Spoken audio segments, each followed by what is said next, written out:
Sir next question हम लोग लेंगे, जैसे कि अगर मैं कोई बुक्स पढ़ रहा हूँ, प्रॉपर्ली जो हमारी बुक्स होती हैं, चाहे मेरे फील्ड से रिलेटेड हो या दूसरे फील्ड से रिलेटेड हो, या मैं कोई ऑडियो बुक पढ़ रहा हूँ या मैं उसकी कोई समरी पढ़ रहा हूँ, तो रियल लाइफ में मैं उन्हें किस प्रकार से अपने ऊपर अप्लाई करूँ ताकि उनका मुझे रिजल्ट दिखे लाइफ के अंदर।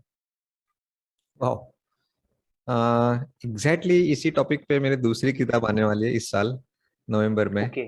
How to okay. Implement what you read हाँ। In books.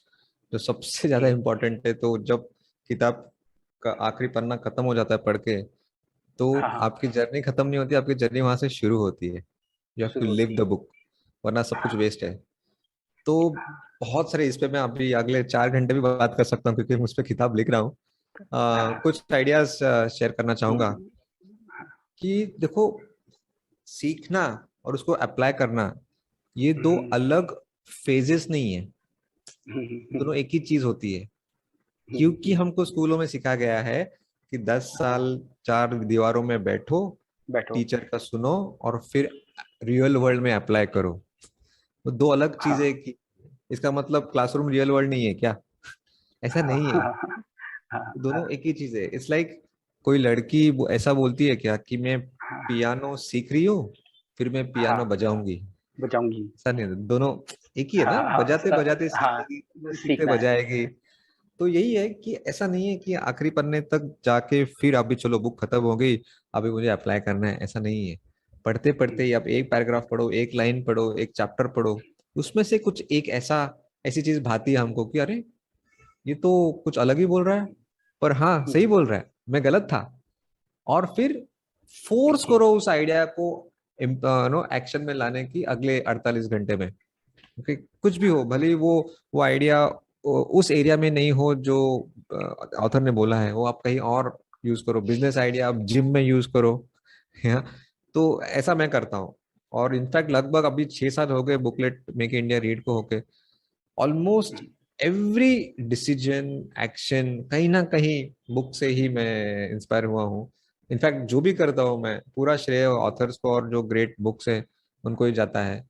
तो इंशाल्लाह ये बुक जल्दी आ जाएगी, और आपका सवाल का बहुत बड़ा जवाब मिल जाएगा उस किताब के द्वारा। सर कैसे आपको फील होता है कि मुझे बुक लिखना है और कितना टाइम लग जाता है कोई भी एक बुक में? कोई टाइम लिमिट रहता है आप लोगों का? आ, मेरा सेकंड बुक लिखने का तरीका काफी अलग है।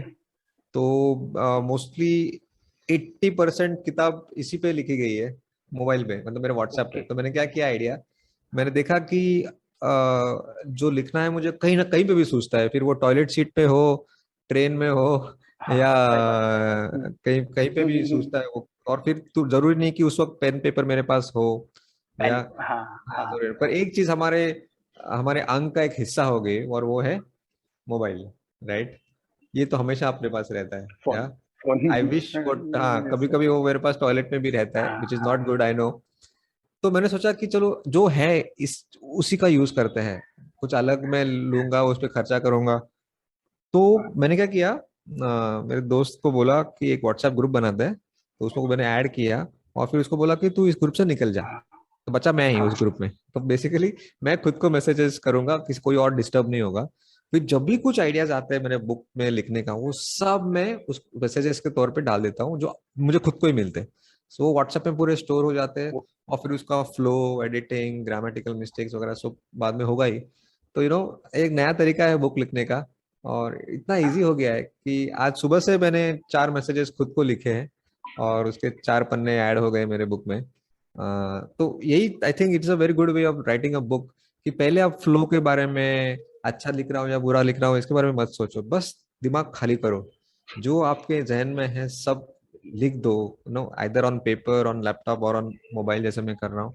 और फिर आगे सोचो कि चलो ये इतना मजा नहीं आ रहा, ये शायद लोगों को पसंद नहीं आएगा, इस पे थोड़ा गलतियां हैं, इसको सुधारो, इसका एग्जाम्पल चेंज करो, इसका फ्लो उल्टा करो, जो दूसरा है उसको पहला डालो। वो सब बाद में होगा, right? And I am sure ये ईयर एंड तक तो एक मोटी किताब हो जाएगी मेरी। कहने का मेरा मतलब है जो आपको आ रहा है आप एटलीस्ट स्टार्ट करो और उसके बाद आप सोचो कि क्या होगा। एग्जैक्टली। सिंपल।